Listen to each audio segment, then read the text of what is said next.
ప్రభువైన యేసుక్రీస్తు యొక్క పరిశుద్ధ నామములో మీ అందరకు అమలాపురం హౌసింగ్ బోర్డు క్రీస్తు సంఘము మరియు కాకినాడ బాపూజీ నగర్ క్రీస్తు సంఘముల తరపున సత్య సువార్త అనే మా సువార్త కార్యక్రమాలకి స్వాగతం తెలియజేస్తూ ఉన్నాను. ప్రతిదినము కూడా అనేకమైన సత్యమైన సంగతులను నేను మీకు వివరిస్తున్నాను. ఎందుకు అంటే మీరు దేవుని యొక్క మార్గాలలో మాత్రమే నడవటానికి, దేవుని చిత్తానుసారంగా జీవించటానికి, దేవుని యొక్క కృపను అనునిత్యము పొందటానికి ఈ ప్రసంగాలు మీకు సహాయపడాలని ప్రయాసతో మేము ప్రకటిస్తూ ఉన్నాం. ఎందుకంటే కందాదేశపు రాణి కింద మంత్రిగా ఉన్నటువంటి నపుంసకుడు మాట్లాడుతున్నాడు. ఏమని మాట్లాడుతున్నాడంటే, ఎవరో ఒకరు నాకు త్రోవ చూపుకుంటే నాకు ఎలాగో తెలుస్తుందని చెప్తున్నాడు. అతడు యెషయా గ్రంథాన్ని చదువుతున్నాడు కానీ అర్థం కావటం లేదు. కనుక ఎవరో ఒకరు త్రోవ చూపాలని చెప్పి అంటున్నాడు. చాలామంది చదువుతూ ఉంటారు కానీ అర్థం కాదు. కనుక బైబిల్లో ఏది నిజమో, ఏది అబద్ధమో, ఏది వినాలో, ఏది వినకూడదో, ఏది చెయ్యాలో, ఏది చెయ్యకూడదో, ఇవన్నీ కూడా మిమ్మల్ని నిత్య జీవానికి తీసుకుని వెళ్ళటానికి, అనుదినము మీరు ప్రభువైన యేసుక్రీస్తుతో నడవటానికి ఈ ప్రసంగాలు సహాయపడాలని ప్రతి దినము కూడా మీకు ఈ ప్రసంగాలు వివరిస్తున్నాం. మీరు వినండి, మీ మిత్రులకు షేర్ చేయండి. మీరు కూడా సువార్తను ప్రకటించిన వారు అవుతారు. అనేక మందిని నిత్య జీవానికి నడిపించిన వారు అవుతారు. ఇవాళ ధ్యానాంశం ఏంటంటే అతిక్రమము. ధ్యానాంశం ప్రార్థన చేసుకుందాం. పరలోకమందున్న మా ప్రియ తండ్రి, పరిశుద్ధుడా, నీ పరిశుద్ధ నామమునకు స్తోత్రములు, స్తుతులు తెలియజేస్తున్నా తండ్రి. మమ్మల్ని అందరినీ సజీవులుగా చేసి నేను వాక్యం బోధించడానికి, మా ప్రియులు వినటానికి తండ్రి, నీవిచ్చిన ఈ గొప్ప కృపకై నీకు స్తుతులు తెలియజేస్తూ, మీరు సర్వ సృష్టికి వెళ్ళి సువార్తను ప్రకటించమన్నా ప్రభా. నమ్మి బాప్తిసం పొందినవాడు రక్షించబడును, నమ్మని వానికి శిక్ష విధింపబడని చెప్పి ఉన్నావు గనక మేము ఈ సువార్తను ప్రకటిస్తూ ఉండగా, ఈ సువార్తను విని నీకు లోబడి నీవు దాచి ఉంచిన ప్రతి మేలు పొందటానికి ఈ ప్రసంగం సహాయపడేలా చేయమని వినయపూర్వకముగా యేసుక్రీస్తు యొక్క పరిశుద్ధ నామములో ఈ ప్రార్థన చేయుచున్నాను తండ్రి, ఆమేన్.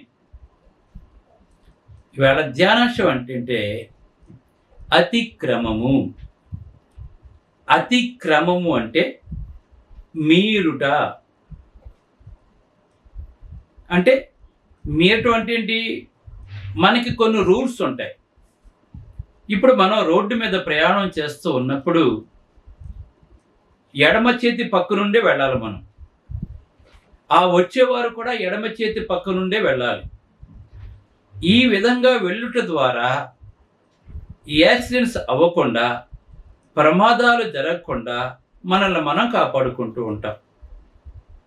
సపోజ్ ఎడమ చేతి మీద వెళుతూ ఉన్నప్పుడు మనం ఏదైనా సరే ఒక వెహికల్ని ఓవర్టేక్ చేయాలని చెప్పి అనుకున్నప్పుడు మనం ఏంటంటే మనం మార్జిన్కి లెఫ్ట్ ఒక మార్జిన్ ఉంటుంది, రైట్ సైడ్ ఒక మార్జిన్ ఉంటుంది, అలాగనే సెంటర్లో కూడా ఒక మార్జిన్ ఉంటుందండి.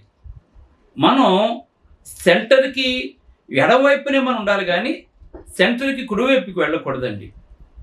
మనం ఓవర్టేక్ చేసినప్పుడు ఏమవుతుందంటే, ఎప్పుడైతే ఆ వాహనాన్ని దాటాలని చెప్పేసి కుడివైపు నుంచి వెళ్ళామో, ఒకవేళ అవతల నుంచి కనుక ఎవడైనా సరే ఆకస్మికంగా కనుక స్పీడ్గా వచ్చినట్లయితే అక్కడ ఇద్దరికీ కూడా అది యాక్సిడెంట్ అయ్యి ప్రమాదం జరగవచ్చు, చనిపోవచ్చండి.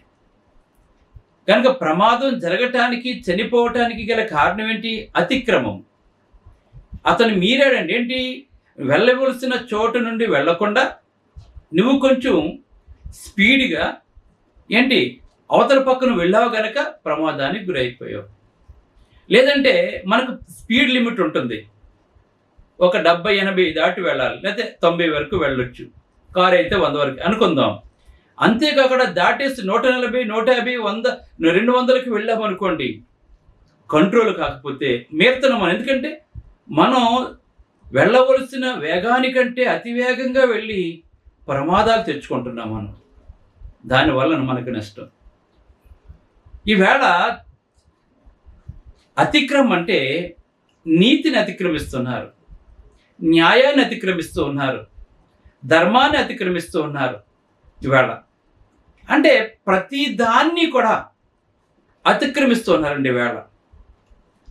ఈవేళ ప్రతి ఒక్కరూ కూడా దేవుడు చెప్పిన ప్రకారంగా జీవిస్తే ప్రపంచం అంతా ఎంతో నెమ్మదిగా ఉంటుంది, శాంతి సమాధానాలతో ఉంటుందండి. ఈవేళ గొడవలు, యుద్ధాలు, హత్యలు ఇవన్నీ కూడా జరుగుతున్నాయంటే దానికి కారణం ఏంటంటే అతిక్రమము. ఏంటి అతిక్రమిస్తున్నారు? దేవుడు జీవించమని చెప్పిన విధంగా జీవించకుండా నీ మనసుకు తోచినట్లు వెళ్ళిపోతున్నాను. అందుకే దేవోక్తి లేని ఎడల జనులు కట్టులేక తిరుగుతారండి. దేవోక్తి లేని ఎడల జనులు కట్టు లేకుండా తిరుగుతారండి. ఇప్పుడు చూడండి, ఒక కుక్కని కానీ, ఒక ఆవుని కానీ, ఒక గేదెని కానీ దేనికైనా కట్టేస్తే అది ఆ పరిధిలోనే ఉంటుందండి. దాన్ని విడిచిపెడితే అది తన ఇష్టం వచ్చిన చోటుకి వెళ్ళిపోతుందండి. అది అంటే పరిధి దాటేస్తుందండి. ఎందుకు కడతాం మనం? దానికి సమయానికి నీళ్ళు పెట్టి, సమయానికి గడ్డి పెట్టి, దానికి కావాల్సినవన్నీ మనం సమకూరుస్తున్నాం. మనం అక్కడ కట్టేస్తాం కనుక, అది మనది కనుక, అది దాన్ని విడిచిపెట్టేస్తాం అనుకోండి, మనం పట్టించుకోలేదు, తెంపుకుని వెళ్ళిపోయింది అనుకోండి, అది శత్రునికి ఒక బారికి గురైపోతూ ఉంటుంది, దాడికి. కనుక దేవోక్తి అంటే దేవుని యొక్క మాటలకు మనం లోబడినప్పుడు దేవుని కాపుదల మనకు ఉంటుంది. దేవుని వాక్యాన్ని మనం మీరినప్పుడు దానికి తగిన మూల్యాన్ని మనం చెల్లించుకోవాలి. ఉదాహరణ, తప్పిపోయిన కుమారుడు కదా మనకు తెలుసు. మనకి తండ్రి తన కుమారుని ఎంతో ఘారంగా పెంచాడండి. అతను మంచి ఆస్తిపరుడు. తండ్రి చక్కగా పెంచాడు బిడ్డల్ని. అయితే దుష్ట సాంగత్యము మంచి నడవడిని పాడు చేస్తుంది, దైవగ్రంథం తెలియజేస్తుంది. దుష్టులతో స్నేహం చేసి తండ్రి కట్టుబాటులో ఉంటే జీవితం భారంగా ఉందని చెప్పి తలంచి తన ఆస్తిని తీసుకుని తండ్రి నుండి దూరంగా వెళ్ళిపోయాడండి. స్నేహితులతో విలాసవంతమైన జీవితాన్ని జీవించాడు. చివరికి అన్నీ కోల్పోయిన తర్వాత స్నేహితులు ఒక్కొక్కరు ఆ స్నేహితుని విడిచి వెళ్ళిపోవడం జరిగి చివరికి ఒంటరిగా మిగిలాడు. పైగా ఆ దేశంలో భయంకరమైన కరువు వస్తే తినటానికి తిండి లేకపోతే ఎంతో గౌరవంగా పనివారి మధ్యన ఐశ్వర్యంలో తొలతూగినటువంటి వాడి వేళ పందులు పొట్టు తినవలసి వచ్చింది. ఆ పందులకు కాపలా కాసేవాడుగా ఉన్నాడండి అతను. ఎందుకు ఇలా జరిగింది? అతిక్రమం. అంటే తండ్రి యొక్క మాట అతనికి నచ్చలేదండి. తండ్రి యొక్క క్రమశిక్షణ అతనికి నచ్చలేదండి. అతనికి స్వేచ్ఛగా బ్రతకాలనుకున్నాడు, సంతోషంగా బ్రతకాలని చెప్పి అనుకున్నాడు. తత్ఫలితంగా సమస్తాన్ని కోల్పోయాడండి. స్వేచ్ఛ అనేది మొదట్లో చాలా బాగుంటుంది, వెంటనే మనకు పనిష్మెంట్ రాదండి. ఎప్పుడు కూడా మనం ఏదైనా సరే అతిక్రమించిన తర్వాత ఏమవుదండి? ఆజ్ఞ. అందుకే ఆజ్ఞాతిక్రమం పాపము. ఆజ్ఞను అతిక్రమించడం పాపం. పాపం వల్ల వచ్చే జీవితం మరణం. ఆజ్ఞను అతిక్రమించకూడదు. తండ్రి ఆజ్ఞను అతిక్రమించకూడదు, తల్లి ఆజ్ఞను అతిక్రమించకూడదు, దేవుని ఆజ్ఞను అతిక్రమించకూడదు. మనకు కొన్ని రూల్స్ ఉంటాయి, ఆ రూల్స్ని అతిక్రమించకూడదండి. మనకు కొన్ని చట్టాలు ఉన్నాయి, ఆ చట్టాలను అతిక్రమించకూడదండి. మనం అతిక్రమిస్తే శిక్ష పడుతుంది మనకి. చట్టాలను ఎప్పుడు అతిక్రమించకూడదండి. అయితే చివరికి ఏమైపోయాడు అతను? ఒంటరివాడైపోయాడు, భయంకరమైన పరిస్థితికి వెళ్ళిపోయాడండి. అతిక్రమిస్తే ఎలా ఉంటుంది? ఈవేళ చాలామంది నీతిని అతిక్రమిస్తున్నారు, న్యాయాన్ని అతిక్రమిస్తూ ఉన్నారు, ధర్మాన్ని అతిక్రమిస్తున్నారు, చట్టాన్ని అతిక్రమిస్తున్నారండి. వేళ చట్టాలను తన చేతిలో తీసుకుంటున్నారు, న్యాయాన్ని తన చేతిలోకి తీసుకుంటున్నారు. ఈవేళ గమనించండి, వేళ ధర్మాన్ని కూడా ఆచరించట్లేదండి. వేళ మనుషులు ఈవేళ స్వలాభం కొరకు ఎంత నీచానికైనా సరే, ఎంత దుర్మార్గానికైనా సరే వెనకట్టం లేదండి వేళ మనుషులు. అటువంటి సొసైటీలు వేళ మనం బ్రతుకుతున్నామనే వేళ మనం నీతి నియమాలు లేని వారి మధ్యన మనం జీవిస్తున్నామనే వేళ మనం ఎప్పుడు పగతో రగిలిపోతూ ఉంటారు, కక్షలతో రగిలిపోతూ ఉంటారు. అందుకే ఇక్కడ మాట్లాడుతున్నాడు 36వ కీర్తన మొదటి నుంచి కనుక మనం చదివినట్లయితే, భక్తిహీనులు అంటే దేవుడు లేనటువంటి వారు, దేవుడు వారి హృదయంలో లేనటువంటి వారు ఎలా ఉంటారు అంటే, భక్తిహీనుల హృదయములో అతిక్రమము అంటే ఏంటి? న్యాయాన్ని మీటో, ధర్మాన్ని మీటో, దేవుని మాటని మీటో, దేవుడు చెప్పిన ప్రకారంగా జీవించకపోవటం. అందుకే భక్తిహీనుల హృదయములో అతిక్రమము దేవోక్తి వలె పలుకుచున్నది. అంటే ఏంటనమాట? దేవుడే కనుక వీళ్ళతో మాట్లాడితే ఎంత మధురంగా ఉంటుందో, దేవుడు లేని వారి భక్తిహీనులకు హృదయంలోంచి వచ్చే ఆలోచన అతిక్రమం వారికి ఎలా ఉంటుందంటే, వాళ్ళు చేసే ప్రతీదీ మంచిగా ఉంటుంది. వాడు తన అధికారం కోసం చంపడం మంచిగా ఉంటుంది, అది దేవోక్తి వలె ఉంటుందండి. హింసించడం దేవోక్తి వలె ఉంటుందండి. ఈవేళ మనం చూస్తున్నాం, మనం ప్రేమిస్తాడు, పెళ్లి చేసుకుంటాడు, వాళ్ళిద్దరి మధ్యన ఏదో తగాదా వస్తుంది, అంతే చంపేసి ముక్కల కింద కోసేసి ఎక్కడో పడేస్తారు తీసుకెళ్ళి. మనం చూస్తున్నాం మనం. అది ఎందుకు అలా చేస్తున్నాడు? అది అతనికి అది మంచి అనిపిస్తుందండి. అది తప్పు. అయ్యో, దేవుడు నన్ను శిక్షిస్తాడు, నన్ను పట్టుకుంటే జైల్లో వేస్తారు, ఆ జీవితం దుర్భరం అయిపోతుందని ఆలోచించలేను. ఎందుకంటే అలా చేయటం అతనికి దేవోక్తి వలె ఉంటుందండి. అతనికి ఒకడిని చంపడం దేవోక్తి వలె ఉంటుందండి, ఒకడిని హింసించడం దేవోక్తి వలె ఉంటుందండి, పగ తీర్చుకోవటం దేవోక్తి వలె ఉంటుందండి వాళ్ళకి. ఎవరంటే వీళ్ళు భక్తిహీనులండి. వీళ్ళు దేవుడు కనుక వారి హృదయంలో ఉంటే ఇటువంటి చెడు పనులు చేయరండి. వాళ్ళు పొరుగువాడికి కీడు చేయడండి, పొరుగువాడిని ఆశించడు, పొరుగువాడిని ప్రేమిస్తాడు, దేవుడిని ప్రేమిస్తాడు, అందరికీ మేలు చేస్తాడు.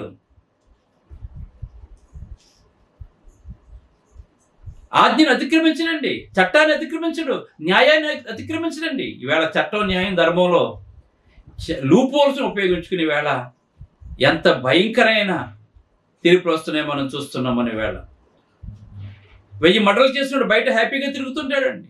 వాడికి జడ్ కేటగిరీ సెక్యూరిటీ ఉంటుంది. మన దేశం దౌర్భాగ్యం ఏంటంటే ఇటువంటి వారు ఉంటున్నారు మనకి. వేల కోట్లు బ్యాంకు నుంచి దోసేస్తే వాడు ఇతర దేశాల్లో అఫీషియల్గా తిరుగుతుంటాడు, వాడు రాజవైభోగం అనిపిస్తూ ఉంటాడండి చట్టాన్ని మీరుతుంటే. గమనించింది, ఎందుకంటే వాడికి దేవోక్తి వలె ఉంటుందండి అది. అందుకే భక్తిహీనుల హృదయములో అతిక్రమము దేవోక్తి వలె పలుకుచున్నది అని మాట్లాడుతున్నాడు. ఇంకా వాని దృష్టి ఎదుట దేవుని భయము బొత్తిగా లేదండి. ఎవరు చేస్తారండి ఎటువంటి పనులు?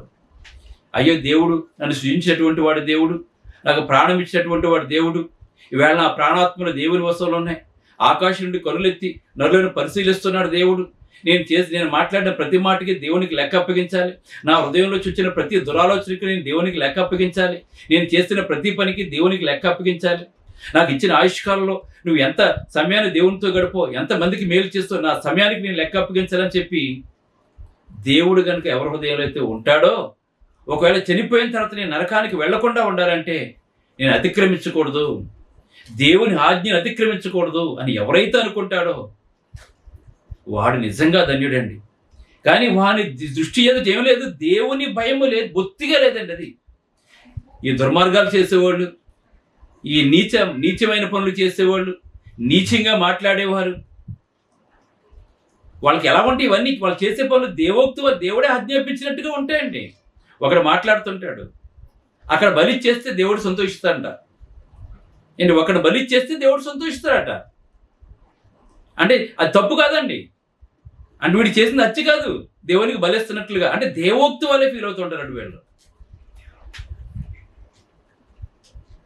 ఒక సినిమాలో డైలాగ్ కూడా ఉంది, అది పాపులర్ అయింది. అది ఇక్కడ ఎందుకురా చంపడం, అక్కడ వేస్తే అమ్మోనికి బలిచ్చినట్టు కదని చెప్పి మాట్లాడుతూ ఉంటాడు.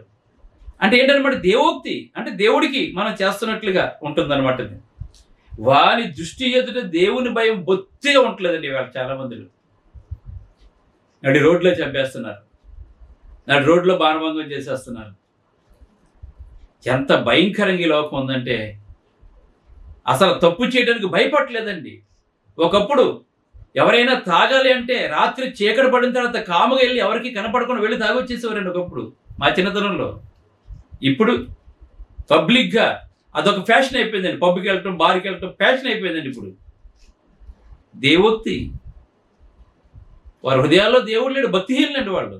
వాళ్ళు చేస్తున్న తప్పని తెలుసుకోవట్లేదని వాళ్ళు చేస్తున్న పాపం అని తెలుసుకోవట్లేదని వాళ్ళు, ఆ మత్తులో ఏం చేస్తారో తెలుసుకోవట్లేదని వాళ్ళు.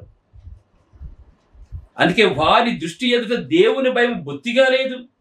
వాని దోషము బయలుపడి అసహ్యముగా కనబడు వరకు అది వాని దృష్టి ఎదుట వాని ముఖస్థుతి చేయుచున్నది.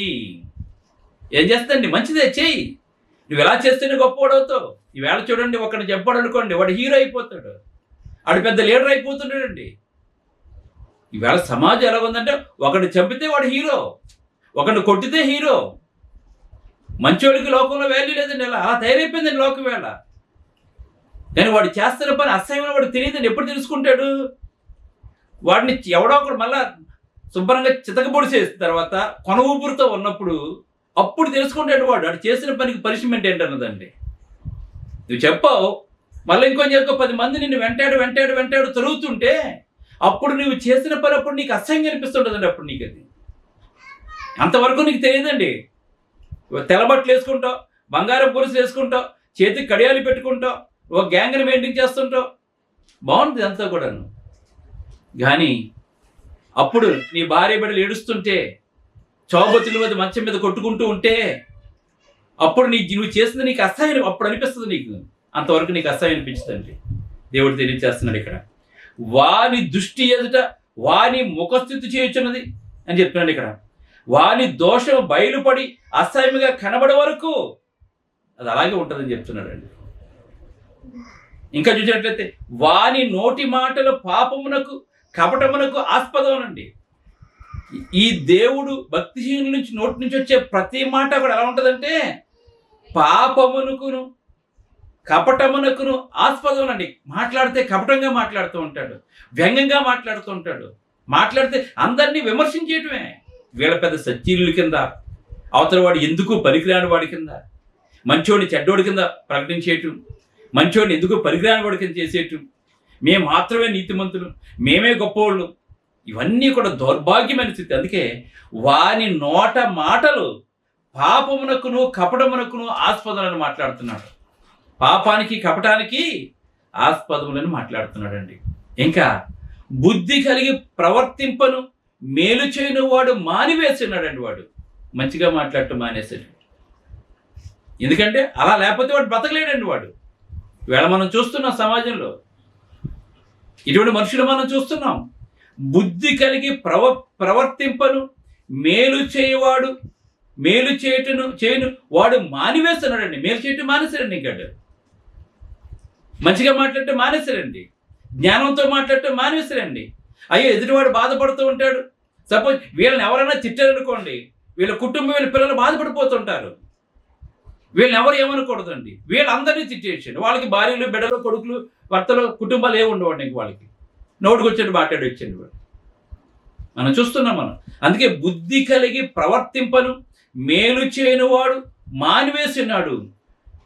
ఈ ఆలోచన ఎక్కడొస్తే తెలిసిన వాడికి, వాడు మంచం మీదనే పాప యోచనని యోచిస్తాడు. అది మంచం మీద లెక్కొండగానే ఎవరిని తిట్టాలి, ఎవరిని దొయ్యాలి, ఎలా బ్రతకాలి, ఎవరిని మోసం చేయాలి, ఇవన్నీ ఎక్కడొస్తే తెలిసి ఇవన్నీ కూడాను మంచము మీద లెక్కొండగానే దాంతోటే మొదలెడతాడు వీడి జీవితం. ఇవాళ చేయాలి యోచించును.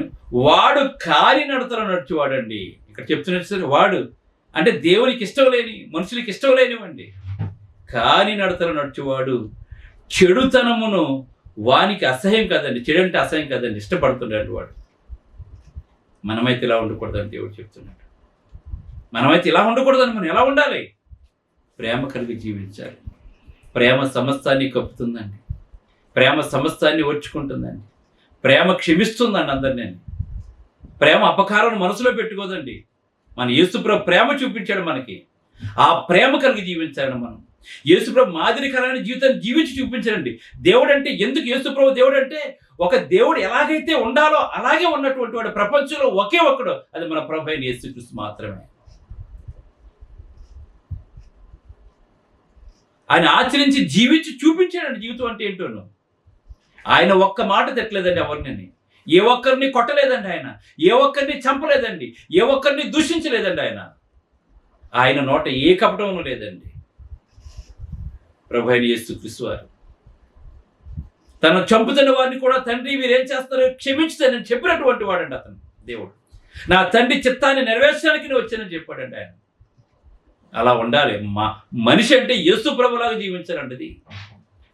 అందుకే నేనే మార్గం, ఆయన మార్గంలోనే మనం నడవాలి. మనం ఈ దుష్టలోకంలో ప్రత్యేకించబడి వారికి ఉండాలి.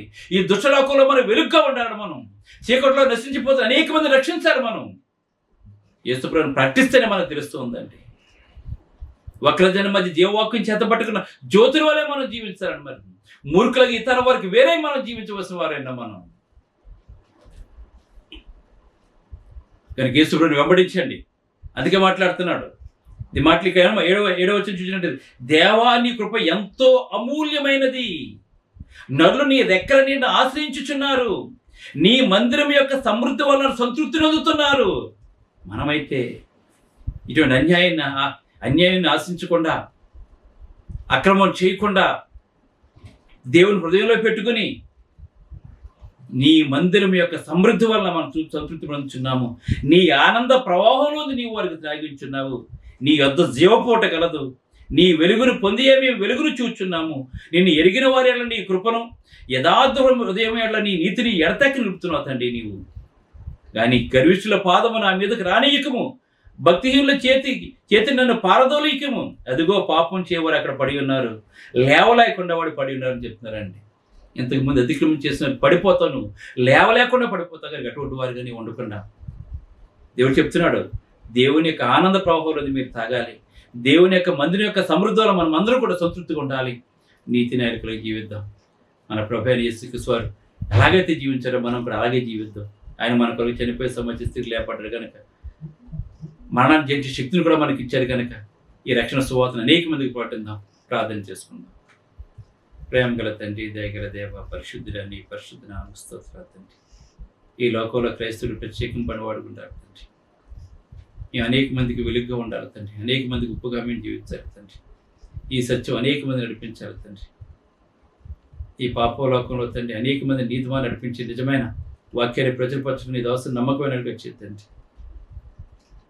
నేను నా కుటుంబంలో ప్రారంభి సేవ చేసేలా చేసి, ఈ వాక్యం ఉంటున్న ప్రతి ఒక్కరిని పేరు వస్తున్న బలపరిచి, క్రీస్తు ప్రేమ కలిగి నీ మందిర ఆవరణ సమృద్ధి వల్ల మేము ఎల్లప్పుడూ జీవింపజేయమని, నీ ఆనంద ప్రవాహం ఎల్లప్పుడూ మేము తాగి తండ్రి సంతుష్టికరమైన జీవితాన్ని జీవించి నిత్యమైన వారసులుగా చేయమని యేసుక్రీస్తు అడుగుతున్నాను తండ్రి. ఆమేన్.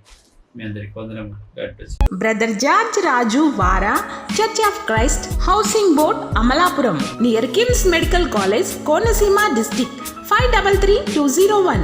Mobile number 9848730355, 929331747.